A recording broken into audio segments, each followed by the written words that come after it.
From Mega-Maid's transformation to Dark Helmet's unforgettable humor, these are the Spaceballs secrets they don't want you to know.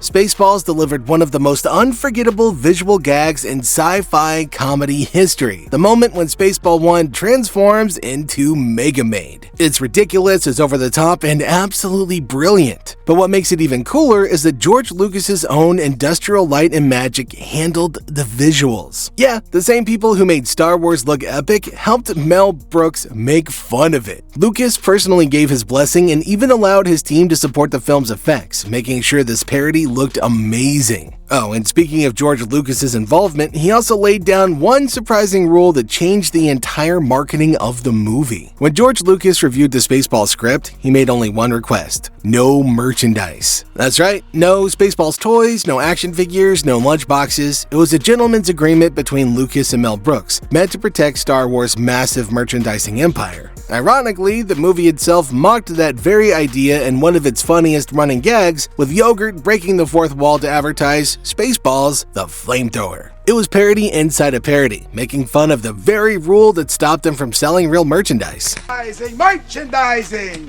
where the real money from the movie is made.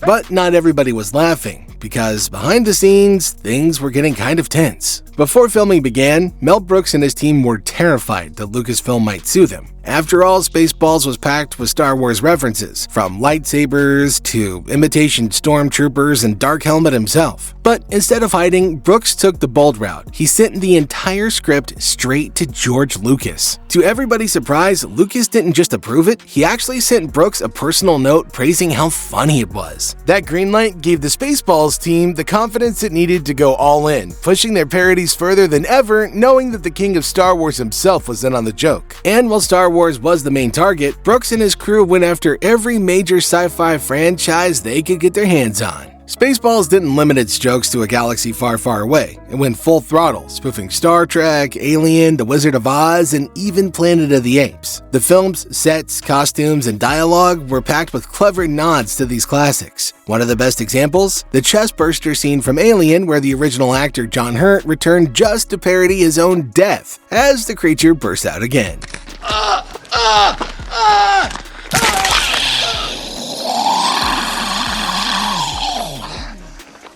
Oh no, not again.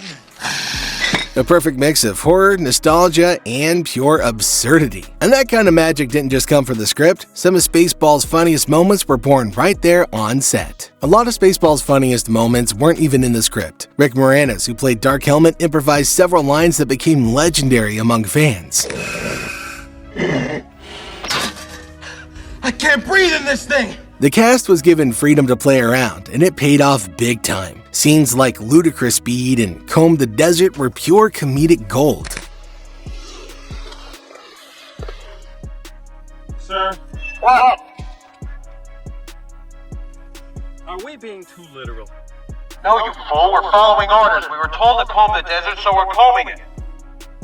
That kind of spontaneous energy is what gave the movie its timeless charm. But behind the camera, Mel Brooks was juggling more than directing. He ended up stepping into roles he never planned to play. Mel Brooks originally didn't want to act in Spaceballs, he just wanted to direct. But when production started to slip off track, he decided to step in. Brooks took on not one, but two roles: President Scroob, Salute! Hail Scroob! and Yogurt. Heard of you? Who hasn't heard of yogurt? Yogurt the wise. Yogurt the all-powerful. Yogurt the magnificent! Please, don't make a fuss. I'm just plain yogurt. His over-the-top humor and natural comedic timing added extra punch to the film. And may the Schwartz be with you.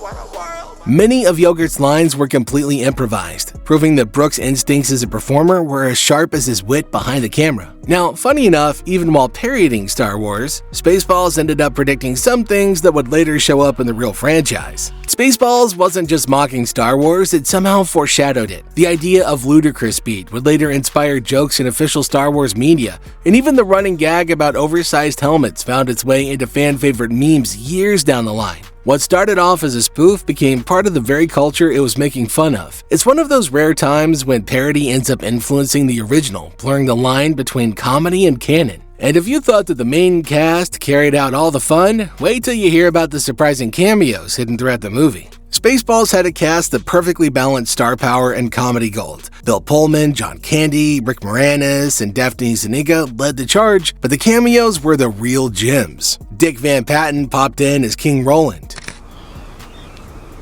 I'm breathing. Dom DeLuise voiced the giant floating Pizza the Hut. Pizza the Hut!